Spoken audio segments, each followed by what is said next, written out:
And again, Christians, get out and vote just this time. You won't have to do it anymore. 4 more years, you know what? It'll be fixed. It'll be fine. You won't have to vote anymore, my beautiful Christians. I love you, Christians. I'm a Christian. I love you. Get out. You got to get out and vote. In 4 years, you don't have to vote again. We'll have it fixed so good you're not going to have to vote. This is my video update on this Saturday midday, July the 27th. Let's talk about some news.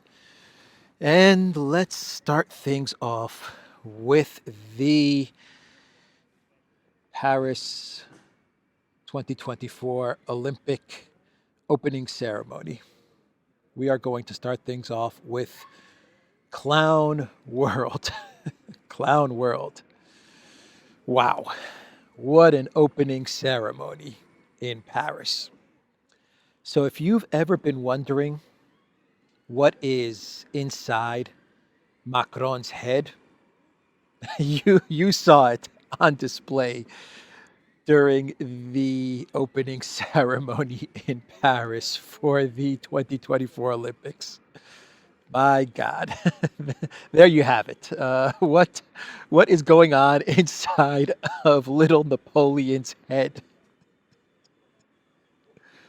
Oh boy, and it's not pretty. It is not pretty at all. So we had heavy metal music. Okay, we had Marie Antoinette's severed head on display. Okay, we had the blasphemous Last Supper rendition. I don't know what that was. All right, doesn't surprise me actually that they decided to mock the Last Supper and Christianity. Christ doesn't surprise me at all. Absolutely 100% expected. So nothing, in my opinion, shocking, yes, but also not shocking. Fully to be expected by Macron and his globalist pals. You had the, what was that? An apocalypse horseman or something that was on display, or was it some sort of Joan of Arc theatrics? I don't know, but you had that as well. You had Papa Smurf, Papa Smurf dancing, displaying his you know what, his fruits and veggies. I don't know. That was supposed to be Dionysus, I guess, the Greek god. But I've seen some memes saying that was actually Elensky in disguise. Oh boy. And you had the Olympic flame lit up in a hot air balloon, not in a stadium, in a hot air balloon. And I think it's just floating now over the city center. And all of the delegations, the athletes, they did not enter a stadium. They came in on a boat, led, of course, by the Greek athletes, as it is tradition for Greece to enter the stadium. I'm going to say to enter the stadium, but they didn't enter the stadium. They were on the river, the Seine River, all on boats, which I found to be ridiculous, in my opinion. Some people may have liked the setup on a boat on the river. I personally did not. What's gonna come next? Now you're gonna have every country, every city trying to outdo or trying to come up with something more creative than on a boat on a river. Instead of entering a stadium, because I don't know, it's an athletic event. I don't know, call me old school, but instead of entering the stadium, all the athletes, They're now on boats, and I think it's LA is the next Summer Olympics, right? So in LA, are they gonna parachute in or come in on planes or something? Yeah, it was ridiculous, man. It was a real circus. I mean, it was a real freaking circus. The entire opening ceremony, a freaking circus.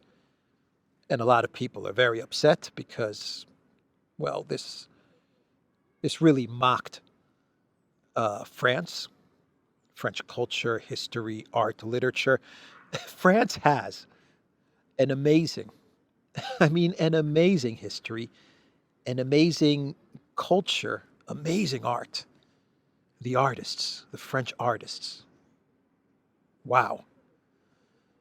Literature. Wow. History, religion. I mean, wow. What can I say about France? But let's not show any of that.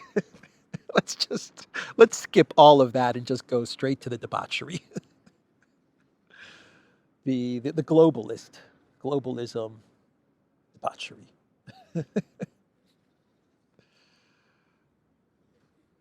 What a circus. What a shame. What a shame. What a circus. But whatever, you know. This surprises me because I didn't think it could be this bad, but it kind of doesn't surprise me because it's coming from Macron. And so what does Macron post on Twitter X? This is France. When the opening ceremony ends and the circus is finished, Macron posts, this is France. The cherry on top of the shit cake. This is France. That is what Macron posts. Oh boy. Actually, I think that was quite appropriate. That was probably the most appropriate tweet that Macron or Macron's people that manage his X account could have put out there. This is France. France 2024. Macron's France. Not the France that I know. Not the France that I visited once upon a time. But is this Macron's France? Unfortunately, yes.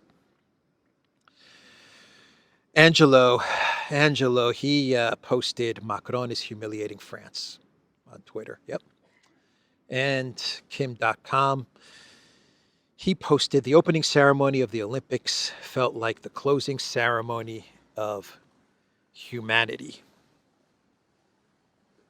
100%. Slavic Warrior posted, everyone is welcome to the Olympics except Russia. With a little clown emoji. Isn't God amazing? God is amazing. Absolutely amazing. He really does have a plan. Sometimes you just have to be patient. But there really is a plan, and there really is a rhyme and a reason to everything that God does. So Russia was banned from the Olympic Games, could not participate. And what a blessing that the Russian athletes and the Russian team was not at these Olympic Games. I mean, I understand the athletes, it sucks if you're an athlete, you work hard all your life in order to one day compete at the Olympic Games, but what a blessing that Russia, the Russian flag, was not a part of these Olympic Games.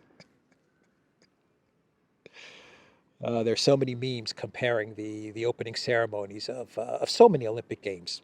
Olympic Games in the U.S. in the past, Olympic Games in Russia, Winter Olympic Games in 2014 in Sochi, in 2008 in China, in Beijing, I believe.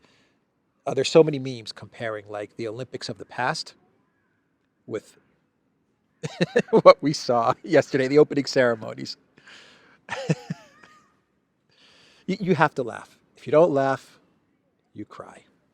And yes, they mock us. The globalists are absolutely mocking us, but just mock them back. Laugh at them back. So, a quick update on the attack on the railway system, sabotage of the railway infrastructure. It wasn't a cyber attack. It was actually, from what I understand, an arson attack. And they whoever it was, tried to burn the pipes of the railway system. And that's what happened yesterday before the opening ceremony started. The sabotage of railway infrastructure across France ahead of Paris 2024 Olympics was planned and executed under the influence of Iran's axis of evil and radical Islam. This is according to the foreign minister of Israel, Katz. That is what he posted on X. So this arson attempt, sabotage of the railway system, according to Israel, was possibly an Iranian attack. And I read yesterday that Ukraine was saying this was a Russian cyber attack or something like that. So it was arson. This was an arson attack to disable the railway system, leaving something like 800,000 people stranded right before the opening ceremony. The Israeli foreign minister is saying this was possibly Iran. I read posts from Ukraine officials saying this was a Russian attack. Whatever. It was just probably some dumb kids, or maybe smart kids. I don't know. Maybe smart kids saying, "My God." Maybe people that had seen the actual plan for the opening ceremony. Maybe they saw the dress rehearsals of the opening ceremony, and maybe some people said, "My God, we gotta shut this thing down. Let's disable the railway system." I don't know. That's possible. That is very possible. So let's now talk about Trump. Let's go to the United States, to Mar-a-Lago, and Trump has announced that he will be going back to Butler, Pennsylvania. He posted on Truth Social, "I will be going back to Butler, Pennsylvania for a big and beautiful rally honoring the soul of our beloved firefighting hero, Corey, and those brave patriots injured 2 weeks ago. What a day it will be. Fight, fight, fight. Stay tuned for details." A smart PR move. This is a smart PR move because the politics is media and optics. That's a big part of campaigning and politics. And yes, they tried to assassinate Trump, and there was a lot of discussion, a lot of talk about the assassination attempt, and a lot of attention on Trump, and that attention has left the Trump campaign, and it has gone to the Democratic Party, to Biden being coup d'etat, and now the narrative is the energetic Kamala Harris. That is the narrative now. The energetic, vibrant party unifier known as Kamala Harris. She didn't win any vote because democracy is on the ballot, right? Well, she didn't win any vote to become the Democratic Party nominee. There was no democracy that took place. She was just given the nomination. It was handed to her. I don't think she's ever won a vote in her life, to be honest. I don't think she's ever won an election in her life, but so be it. Democracy's on the ballot, and now you have the energetic, vibrant, young Kamala Harris, and the media is gushing over Kamala. They're trying to memory hole her 4 years of being vice president under Biden, and the mess of the world that has become from their 4 years in office, including her tenure as border czar.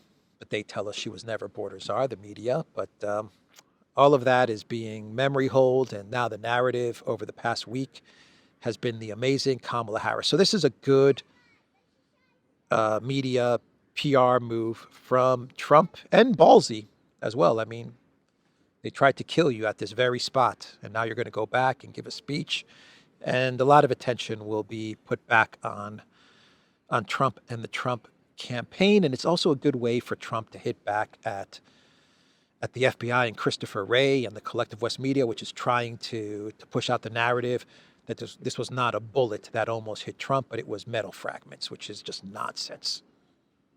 It's absolute nonsense. But that's the FBI trying to once again help the Democratic Party. But Trump, he was in Mar-a-Lago and he met with Netanyahu, the prime minister of Israel. And Trump told Netanyahu that if he loses, if he does not become president, then there will most likely be a World War III. That was the big statement from Trump to Netanyahu. It looks like they're getting along again. They had some trouble in 2020. They had a falling out. 2016, obviously, Trump got along very well with Netanyahu, but now it looks like they've patched up any differences. Once again, politics. That's the nature of politics. And Trump said that if he loses, there will most likely be a World War III.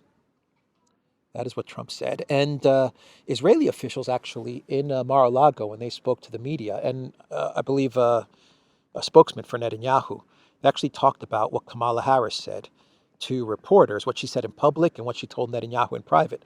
And from Israeli sources, in private, Kamala Harris was not talking so much about winding the war down.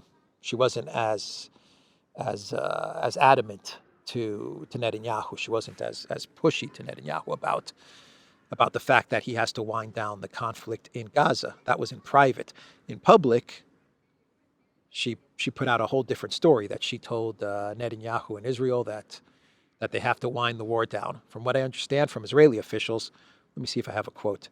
From Israeli officials, they said in private, that wasn't what Kamala Harris was telling us. And let me pull up, just so I'm accurate about this. Let me pull up a quote here from a post from Zero Hedge. Trump tells Netanyahu a third world war is likely if he loses in November. And Harris's statement after the meeting, speaking about Harris's meeting with Netanyahu, Harris's statement after the meeting was much more critical than what she told Netanyahu in the meeting. The Israeli official also said Netanyahu was unhappy with the fact that Harris criticized Israel publicly for the humanitarian crisis in Gaza and for killing civilians, especially at the current timing amid the hostage deal negotiations. So according to an Israeli official who spoke to Axios,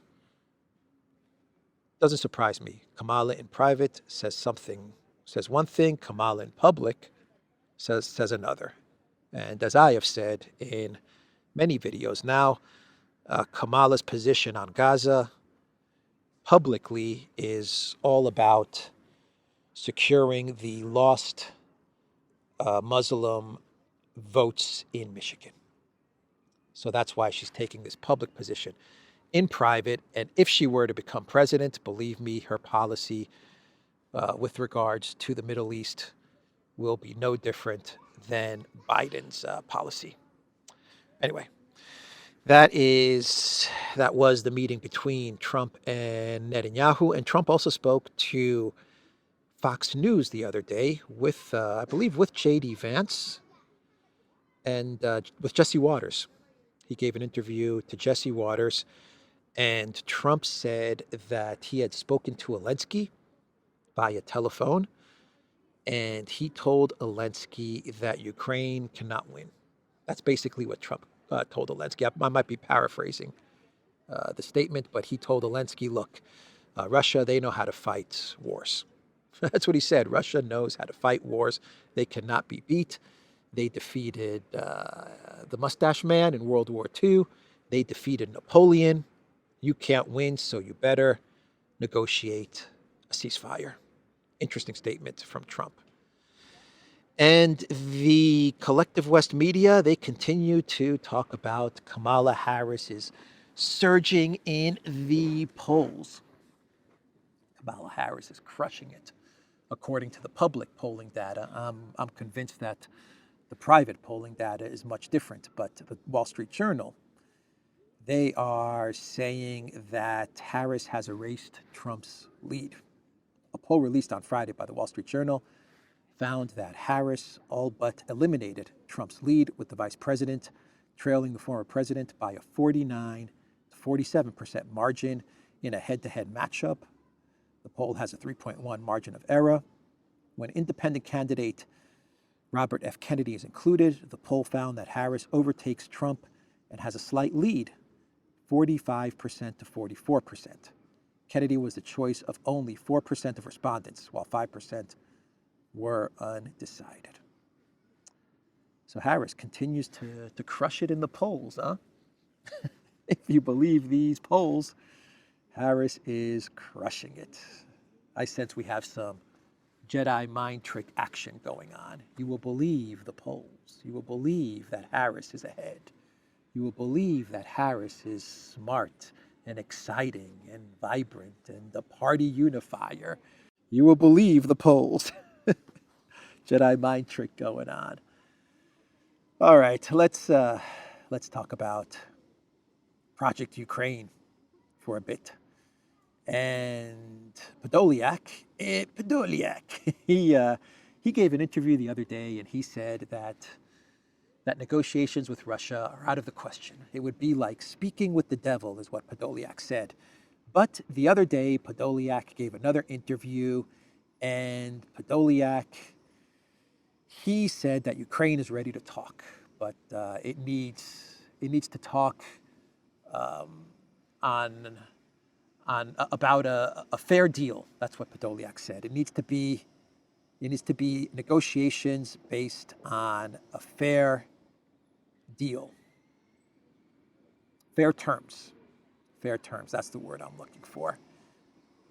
Podolyak stressed that Ukraine is seeking what it sees as effective negotiations that would lead not to a freezing of the hostilities, but an end to the conflict entirely. He called for increasing international pressure on Russia and boosting Ukraine's military capabilities to achieve the goal. Earlier this week, Podolyak told the Associated Press that he sees a peace agreement with Russia as a deal with the devil, adding that freezing the conflict would allow Moscow to make the necessary corrections and modernize its forces. Right. Modernize its forces. Make the appropriate corrections, right? The necessary corrections, right? Moscow needs to do that, not Ukraine, huh? Is that what Podolyak is saying? It's Moscow that needs to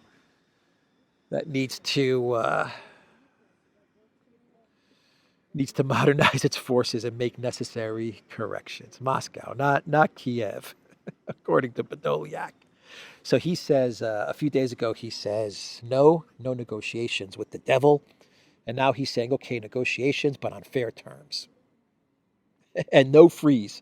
We can't have a freeze in the conflict, which is just Podolyak just taking what the Russian government has been saying now for the past year and a half. Putin's administration has been saying for the past year and a half. Yes, we will talk. Yes, we can have negotiations based on reality. But there will be no freeze as the negotiations are taking place. And it was actually the Collective West and Jake Sullivan and Blinken, that Collective West media, that have floated the idea of a conflict freeze. The New York Times, the Wall Street Journal, Reuters, they've all put out articles about a Collective West plan to freeze the conflict, to create some sort of East Germany, West Germany scenario, to create some sort of Korea armistice scenario. They've been going on about this for the past year and a half. But according to Podolyak, it's Russia that wants to freeze the conflict. When I listen to these interviews from Podolyak, one thing is clear, that Elensky and his team, they're just trying to find ways to buy time. They have no idea what to do. They're getting hammered on the front lines. They have a possible Trump-Vance administration winning in November. The Collective West is demilitarized. The Collective West is unable to send the weapons and the wonder weapons that they've gone on and on about, including the F-16s. Elensky and his guys, they have no plan, and they're just trying to buy time. Maybe trying to buy time until they can figure out a proper exit. Pack their bags full of money and figure out where they're going to live. Where is the government in exile going to be located? That's all that's going on here. They're trying to buy time. Podolyak. You tell the media, no freeze. No freeze. We will not freeze. So here's an update on the story I talked about yesterday from the New York Times. A mysterious plot prompts a rare call from Russia to the Pentagon. And the Russian defense minister, Belousov, called up Lloyd Austin. And from what we are getting from the New York Times, Belousov, he had some information of a terror attack, a very, very big attack. That's how it looks. A big attack was being planned by Ukraine in Russia, and Russian intel, they were signaling to the Pentagon that the U.S. may be involved in planning this attack. So Belousov warned Austin about this operation, and he demanded that Ukraine does not go forward with this attack. This is according to the New York Times, citing their sources. So according to the Times, Austin and the Pentagon, they took very seriously Belousov's warning, and they told Ukraine, don't do this. Whatever you guys have cooking, whatever attack you're planning, call it off. This is according to the New York Times. And let's do a couple of more stories before we get to a clown world. Yes, I do have a clown world. I absolutely have a clown world about the Olympics, the opening ceremony. But let's talk about the EU announcing that they have sent the first $1.6 billion from seized Russian assets to Ukraine. Today, we transfer 1.5 billion euros in proceeds from immobilized Russian assets to the defense and reconstruction of Ukraine. Van der Leyen posted on Twitter X. Commenting on the move, Kremlin spokesperson Dmitry Peskov condemned the illegal decision made by EU officials, pledging thought-through retaliatory measures in line with Russia's national interests. Of course, these steps by the European Commission will not remain unanswered, Peskov said on Friday. So in this post on Twitter X, Van der Leyen admits that they are stealing 1.5 billion euros from Russia. We are transferring 1.5 billion euros in proceeds from immobilized Russian assets. She's admitting it. These are Russian assets, therefore the interest earned on these assets is Russian, and we're taking this Russian money and we're handing it over to the defense and reconstruction of Ukraine, for the defense and reconstruction of Ukraine. In other words, they're stealing the money. They're stealing the money, and they're going to wash the money. that's what they're doing. They're stealing the money, and they're going to wash that money. Every 6 months, 1.5 billion is going to be washed, because the reports are that the European Union, Euroclear, can generate about 3 billion euros in profit and interest from the 260 billion, 300 billion of frozen Russian assets. So from what I understand, every 6 months, you're going to see a 1.5 billion euro spin cycle. Anyway, the washing machine goes round, round, and round, and round, and round for the collective West. And they're not even hiding it anymore. Yeah, I think Euroclear is going to be in big trouble. That's my sense of things. Euroclear is going to be in big, big trouble, because the global majority, the rest of the world, is going to look on in horror at what the EU and what Euroclear are doing, and they're going to pull their money out of the EU. But so be it. So one more story. Wayan is reporting that Indian Prime Minister Modi is set to visit Ukraine in August. The date has not been officially confirmed, but the report is that he will be in Ukraine around the third week of August, meeting with Elensky.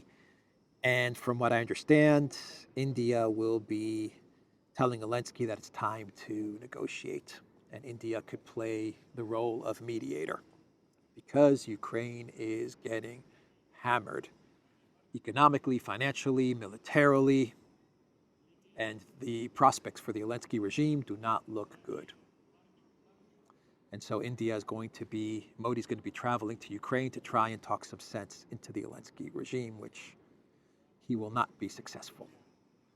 He will absolutely not be successful, but might as well give it one more try. Just be very careful, Prime Minister Modi, because you got the Elensky curse.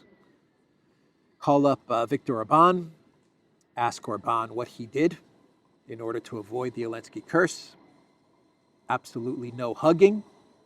Stay away from Elensky number 5. Try to not smell the scent of Elensky number 5. Maybe wear some necklace with onions or some other scent to not have the Elensky number 5 affect you. I don't know, to offset the scent of Elensky number 5, but definitely no hugging. A handshake at most, but at a distance. And maybe after you meet with Elensky, from what I understand, after meeting with Elensky, it's probably best to fly to Moscow and to meet with Putin and shake Putin's hand in order to not fall victim to the Elensky curse. Just call up Orban, Modi. Just call up Orban and just figure out what he did, and you'll be fine. But definitely no hugging. That's the number one thing that you have to do in order to not be affected by the Elensky curse. No hugging of the man in the green T-shirt. So let's do a clown world and wrap this video up. We go back to Paris, the opening ceremonies where they raise the Olympic flag, and sure enough, from what I understand, from what I saw in the videos, from what I've seen on various photos taken from the raising of the Olympic flag, it was upside down. The flag was raised, but it was raised upside down. Was this done on purpose, or is this just incompetence? I don't know, but it fits in with the entire opening ceremony, the fact that the Olympic flag, at least from what I've seen on the videos and on the images, maybe I'm wrong about this. Maybe there'll be a community note in the future saying, no, this was AI or something like that. I don't know, but at the moment of this recording, everything I've seen indicates that the flag was raised upside down, and it seems to fit with the whole theme of the opening ceremony, upside down world. Anyway, that's the clown world. That's the video. TheDuran.locals.com. We are on Rumble, ODYSEE, BitChute, Telegram, Rockfin, and Twitter X. And go to the Duran shop. Pick up some Duran merch. The link is in the description box down below. Take care.